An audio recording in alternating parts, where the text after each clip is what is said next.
morning, everyone. It is Monday, September 30th, and we are starting the week off with making some chicken broth because I don't have any more. So in here, I just had from when we went camping a couple chicken thighs. I have the bones in there, and then I have this chicken thigh, and then all this delicious like gelatin stuff. I'm gonna add that in, make a quick chicken stock, and then I want to try making chicken and dumplings for the first time ever in my crock pot. So that's what I plan on making today. I have chicken breast thawed out. We're gonna give it a go and let you guys know. All right, guys, so my chicken stock is done. It's about 9:15 right now. I just turned it off, and I want to show you guys all the things that I'm using out of my pantry and freezer for this recipe. I wanted to do this recipe a long time ago, and I never did. So I have the cream of chicken, and I'm not sure if I'm putting 2 or 3. And then I have biscuits, and I actually have more of these in the freezer if I need them. So I'm thawing those out. And what I have so far is I only had one of those little purple/yellow carrots, half an onion, some celery and garlic, and then I'm gonna cut up my chicken. I realized that my kids don't like it shredded, so I'm just gonna cut it up in cubes and then put it in here with the cream of chicken soup. And then after 3 hours, I'm going to add the frozen veggies. I'm also gonna add some of my homemade broth, which turned out really nice. I'm gonna strain it.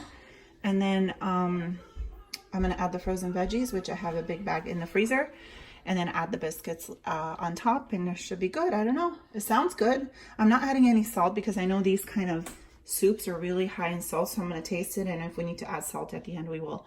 But I'm just gonna add some pepper and let it go. I have it on 5 hours on high. So after 3 hours, I'm adding the veggies and the biscuits. And then I don't know if I'm gonna leave it for a couple more hours or if it after a half an hour if it's done or not. I'll just check in and turn it off when this is chicken pot pie or chicken and dumplings, whatever you want to call it. I just had a taste. It's absolutely delicious. I only ended up using one of those cans of biscuits, and I cut them in 4s. It turned out really, really, really good. My kids are actually not at home because they went to their friends for study group after school. I just got back from, I can't read it upside down, but DoorDash. We started doing door dashing. So I did an hour and a half of that. Got around 30 bucks. Anyway, I'm going to eat this, enjoy it before we go door dashing again. And I will see you guys tomorrow. Good morning, everyone. It is Tuesday morning, 8:53 in the morning. And I have over here some beef that I seared for beef stew. And then these are the veggies I'm going to put in there, and I just put in the same pan, and I have little drippings that I'm trying to pick up. And I'm just sauteing these for a little bit to get them nice and soft and going before I throw them in the crock pot, and just to give it all that flavor that's at the bottom of this frying pan. And then over here I had one of my jars of homemade beef broth that I thawed out, and then I just added beef stew, and that's 3 cups. And I added beef stew seasoning mix to it, and then I'm gonna get the beef going, the veggies, and then I'm gonna add these little golden potatoes that I got at Trader Joe's. I'm not gonna add the whole bag, I don't think. I'm gonna see how many fit in. But these are super cute. I'm gonna wash them, season them, and put them in there. And then I'm gonna add some frozen peas at the end. And I'm not sure if I'm gonna make mashed potatoes or not. I have some more red potatoes in the pantry, but not that many. But I do have like those instant mashed potatoes. I have like 2 boxes, so I might take one of those out and try it. I've never made them. I've never used one of those, so we'll see. Maybe the family will like it. I don't know, but it's in my pantry and I need to use it up. So that's what's going on so far today. I'll show you guys when it's all plated up. It's smelling good. And again, it's kind of cold. It's like 40 degrees outside this morning, and Crock-Pot has been saving my life. I just love it. I can get it going. I have lots of errands to do today as well. So this is going to be perfect. I can just throw it in here and have a quick, delicious meal. It is still Tuesday morning, and I had planned to go to Costco to buy some more of that canned chicken breast that I've been using a lot in my meals and soups and stuff, but I had got out a whole like tray of chicken breast yesterday to make the chicken and dumpling, and I have 3 more chicken breasts in the fridge. So I figure I'm going to get 2 meals, well not 2 meals, but use it for 2 different purposes. One, I'm gonna make chicken stock out of it, boil and make chicken stock and freeze it, because I only have 1 jar in the freezer now. And then the rest, what I'm gonna do is I'm gonna chop it up and put it in Ziploc bags in the freezer, and then when I need to make like chicken and dumplings or chicken gnocchi or anything like that, I can just take out a Ziploc bag and have it ready to go. Might as well, since I'm eating down the freezer and pantry, instead of buying more canned chicken breast, I'll just make my own and freeze it, and I'm sure it'll be really good. And I can't wait to get some more chicken stock. I don't know, I've always had chicken stock in my freezer, like abundance of it, and now that I don't, and now that it's getting cold, we need it, I feel like, oh my gosh, I need to make more. So this is a big pot, and I'm sure we'll get a good amount of chicken stock. Alright guys, so this is how much chicken stock I got out of those 3 chicken breasts. I got 3 big jars and 3 small jars, and you can see I left a little bit on top, that way they can expand and they won't crack in the freezer. And then I just put the chicken breast like this, so 3 separate bags, and wrote cooked chicken breast, and that's going to be ready in the freezer for future meals. And then this is how our beef stew is looking so far. I think it's just about done. I put in the potatoes and they're just cooking, and I put in some cornstarch, and I do have to put in the frozen peas, which I'm actually going to do right now. And yeah, it's looking good. It's smelling really, really, really good. Okay guys, so here is the beef stew, and these are the mashed potatoes. These are instant mashed potatoes, and I think they need to get a little bit harder. I don't know if they're going to set up or not, but this is the consistency. They're nice and creamy though. And there's the beef stew.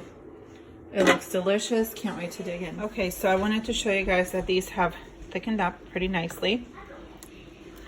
The kids call them KFC potatoes, mashed potatoes. And I have to say, I don't know if it's these little potatoes or if it's because I added parsley or because I had it on for like almost 10 hours.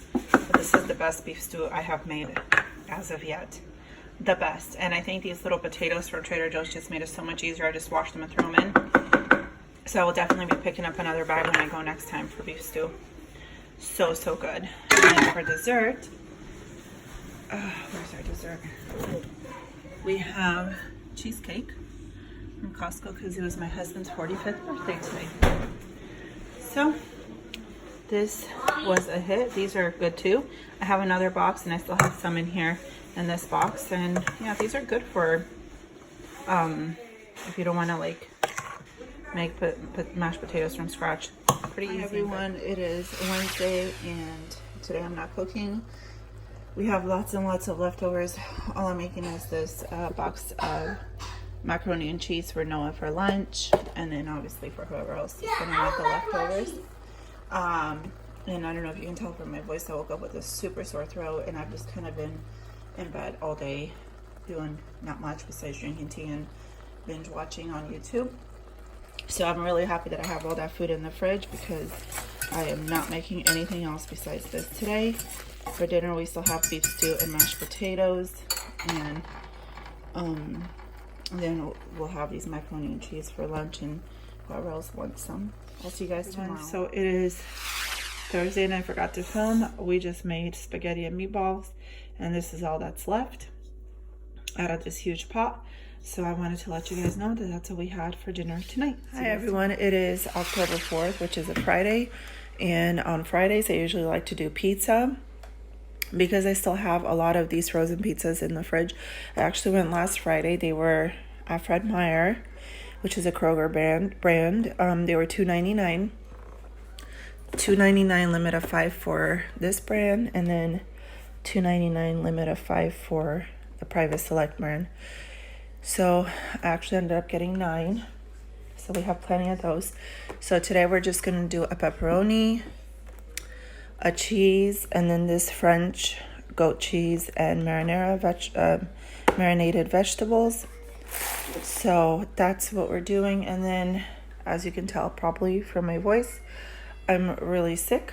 My husband's sick and my little one is sick too. So I feel like a soup sounds good. So what I'm gonna do is I have this frozen kale. I won't use all of it, but I'll use some of it.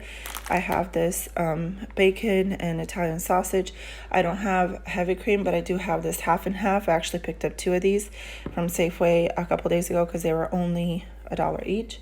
And then my homemade chicken stock I'm gonna make, and then I have some red potatoes. I'm gonna make chicken Toscana, the Olive Garden version. I know usually you're supposed to use half and half, heavy cream, but I'm sure half and half will work. So that's what I'm gonna make for anyone else who doesn't want just pizzas. And then we will have leftovers from this, 3 pizzas, which is fine because the kids eat it the next day. So that's great, but that's what's going on so far. I only have like maybe not even a serving size of the spaghettis from yesterday, so that'll be gone at lunch. But that's what's going on, and then I'll just show you guys how everything comes out, and I will see you guys. So here's the goat cheese and veggie pizza. Here is the cheese pizza, and then over here I have pepperoni, and then I'm just making the zuppa toscana, and it's just getting to a boil. I had a half a packet of bacon, but I'm thinking I need to get another half just to kind of bulk it up. There's my sausage, and it's gonna be delicious. Guys, so here is how the zuppa toscana turned out. I actually didn't end up adding more bacon because the other pack of bacon that I have is in the RV freezer, and I wasn't gonna go in the rain to go get it. So I just made it with a half a packet, and it still turned out really good. So this is what I'm gonna have for dinner. I'm still super sick. Lucas, say hi. And I'm actually in my room watching. I've been binge watching Jane the Virgin on Netflix, and just sitting in bed now. I'm gonna eat my dinner in bed, and I will see you guys tomorrow. Say bye. I'm gonna take a bathtub. You're gonna take a bathtub, yeah. Today's Saturday, and I am not really making any other food. We have zuppa toscana, which we've been eating, but my mom gave me a box of red peppers, which my husband roasted outside, and then also some eggplants. So with this, I just chopped them up. I put garlic powder, salt, pepper. I'm gonna put some fresh garlic that I'm gonna grind very small, and then some mayo, and I'm gonna make like a roasted eggplant dip or spread. And then the rest of the eggplant I'm gonna freeze. And then David made a birthday cake. Him and the kids made a birthday cake since it was my husband's birthday. For your dad? Yeah, since it was his birthday this week. So that's what's going on Saturday. I'm gonna bag up those peppers for the freezer and the eggplants. I've still kind of just been in bed all day because I still don't feel good. But we're just eating up leftovers in the fridge. And that's what's going on. Kimmy, and she's in her apron. And she was doing a bunch of meal preps, and I figured since I was in the kitchen, I had some peppers that I needed to use up and some ham, and I always have spinach in the freezer. So I decided to she made like individual little muffins, like egg muffin things. Well, I made it this pie pan because I don't feel like scooping it out into muffins, and then I'll just cut them up, and then we can eat it throughout the week as breakfast. I used to make these all the time. It's a great way to use up whatever you have leftovers. I used up some of the onion that I had. So yeah, I'm gonna pop this in the oven and have that ready to go. For this little egg mixture turned out, and it looks really good. It's probably gonna deflate when it cools down, but that's okay. And like I said, I'm just gonna slice it up into wedges or maybe squares, I don't know, I'll see. And then I'll just put it in a Tupperware and keep it in the fridge, and then we can eat it with some hot sauce, sriracha, or whatever, just on its own. Saturday, it's about 7 o'clock at night, and I'm cleaning out my inside fridge. I took everything out. Let me show you guys how this turned out. My son already had a piece. It's delicious. And then I also found these hot dogs with some hot dog buns in the freezer. It's amazing when you take everything out what you find. So I'm gonna boil these up, and the kids are outside. It's actually really dark outside, but they're still outside with my husband. It's not raining. They're cleaning out the garage and playing. So I'm gonna make these up, boil them, and take them outside. And I decided to make old time favorite recipe, which is a no-knead artisan bread, and I got it from Natasha's Kitchen. You just load Natasha's Kitchen on YouTube, no-knead artisan bread. It's very simple. So come here, David, so they can see. Over here, I doubled the recipe. I have 3 cups of warm water, should be about 100 degrees, and then I also put how much salt? I think I put about a tablespoon of salt, and then I also put a tablespoon and a half of yeast, dry active yeast, and I just whisked it up a little bit. And then I'm gonna add, because I'm doubling it, I'm gonna sprinkle in 6 cups of flour. And this is another thing, the flour has been in my pantry and I've been wanting to use it up too. And I don't like this flour. I'm gonna turn it around and show you guys. I don't like it in my bread machine. It doesn't work out good. 3. Hopefully it's gonna work out for this recipe.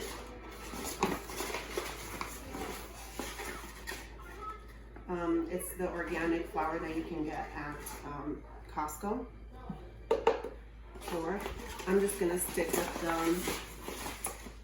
the all-purpose white flour from now on for my bread machine. So how many do I have? 4. Okay. 5. Okay, 6. So all you do with this, because it's a no-knead recipe, you just gently fold it in. So come here so they can see. You just fold it in till it makes a sticky dough. And then afterwards, I'm gonna put this lid on here and just let it sit till it rises. It doubles in size for about 2 hours. And it's pretty warm in my house. Very, very simple. And then after that, we just put it on a cookie sheet with some flour or cornmeal if you want to. And that's all there is to it. And then the secret to this is I always have like those little loaf pans from Dollar Tree. And what I do is I heat up my oven, and I also heat my pan and my cookie sheet in there. And then I put some cold water in the bottom pan, the pan, and then it kind of steams it and makes it really nice, crispy on the outside, and really nice and soft on the inside. So that's all there is. We're gonna leave this for 2 hours, and then we'll talk about, you guys. I really don't like it. I mean, just for, like I said, every time I made my bread machine bread, it has not turned out nice and poofy and whatever. I don't know if it's because it's organic or what in the world. I usually get from either Restaurant Depot or what is that other place called? Cash and Carry. They have like an all-purpose huge, like 50 bag, pound bag of all-purpose white flour, and it works really, really good. That's like the best one I've found so far. So once this finishes up, I usually store it in here. I'm gonna finish it up, and once that's done, I'm going back to my old flour. Just went off. It's been exactly 2 hours, and what I have here is wax paper with some cornmeal, and that is optional. I have some flour because this dough is very, very sticky. So this is how it's risen. I haven't done anything to it since I last saw you guys. I just literally put the lid on and left it, and it's risen really, really nicely. So this is sticky. I'm gonna get flour on my hands, get it out, and kind of just shape it into a ball. Now, if you watch Natasha's video on Natasha's Kitchen, she preheats her oven now, and she kind of just puts it together and then puts it in the oven. What I like to do is I like to make it like into a round ball, put it on here, cover it with a tea towel, and then let it sit for another hour, and then it rises even more. That's how I've always done it. And I've also done this with like half whole wheat flour and half white flour, and it worked out really nicely. So I'm gonna get this into a ball here, and then put some flour on it, and then just kind of cover it, like I said, with a tea towel, and let it go for another hour just to rise some more. That's just how I've done it always. So yeah, I took a little bit from her recipe, a little bit from other videos on YouTube, and I've always done it that way, and it turned out really good. Guys, really quickly, this is a very, very sticky dough, and that's how it's supposed to be. And you don't want to knead it, you don't want to overwork it. So I'm literally going to just scrape it off, and I'm going to keep putting flour on my hand, and just make it into a ball and just let it sit. This is what it looks like before I cover and let it sit for another hour. And you guys can tell that this is very rustic, and that's for sure. but it's gonna be really nice if this flour works out good. Like I said, I've never used this flour for this recipe, but if it works out good, it's gonna be a really nice round loaf, very crispy on the outside and very nice and soft on the inside. And again, you guys can tell how much I have here. This is double the recipe. The first time I did it, I did one batch and it was way too small for our family. So, and that was back then when we were only 4. Now there's 6 of us. I have not done this for so many years, but it's such an easy, foolproof, basically, recipe. So I'm gonna cover up with my tea towel and just let it sit. It's been about an hour. Wow, you can see it's really risen a lot more. I'm gonna cut some lines over here with the serrated knife, put a little bit more of the flour on top, and right now I have my oven going at 450 degrees, and in there I have the sheet, the pizza sheet that I'm gonna put this on, and I also have just an empty pan at the bottom, which I'm gonna throw cold water in. And you have to be careful if you do that, because you don't wanna get like cold water on your glass, the glass of your oven, because it will crack. So gently put some cold water, and that's gonna make it a steam, which is gonna make the outer shell really nice and hard, but still really soft inside. And then I ran to Safeway because no hot, delicious out of the oven bread is good without this Irish Kerrygold butter. And so, I mean, it is good, but we just like really hot bread with butter. So I got that. And that's what we're eating today.